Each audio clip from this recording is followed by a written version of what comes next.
పొట్టకి హాయిగా అనిపిస్తుంది. మీకు ఇంకోటి తెలుసో లేదో, మనం భోజనం త్వరగా అరగాలనుకోండి, ఈ పండు తింటే భోజనం త్వరగా అరుగుతుందని ఏ పండుకి అలాంటి అవకాశం లేదు. అందుకని డైజెషన్ త్వరగా చేయించడానికి బొప్పాయి బాగా ఉపయోగపడుతుంది. ఓకే, అంచేత అందరూ ప్రతిరోజు సంవత్సరం పొడుగునా వాడుకోదగ్గ చక్కటి పండు బొప్పాయి పండు అమ్మా. అయితే డాక్టర్ గారు, ప్రతి ఫ్రూట్ లో కూడా పోషక విలువలు గుర్తుపెట్టుకునే అంత ఛాన్స్ కానీ, అంత మెమరీ కానీ, అంత ఇంట్రెస్ట్ కానీ ఎవరికి ఉండదు. కానీ దాని లాభాలు చెప్తే మాత్రం బాగా గుర్తుపెట్టుకుంటారు. మరి అందుకే బొప్పాయిలో ఉన్న లాభాలు ఏంటో మన ప్రేక్షకులకు వివరిస్తారా? ఈ బొప్పాయిలో మొట్టమొదటిదమ్మా, ఇందాక జీర్ణక్రియకి అన్నా కదా, అందులో పెపైన్ అనే ఎంజైమ్ ఉంటుంది. ఓకే, ఇది ఆహారం త్వరగా జీర్ణం అవటానికి బాగా ఉపయోగపడుతుంది. ఫస్ట్ లాభం అది.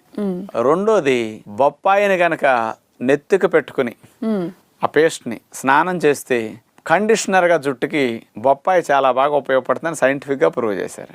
ఓకే. మూడవది తీసుకుంటే, ప్రొద్దునే 2 చీలికలు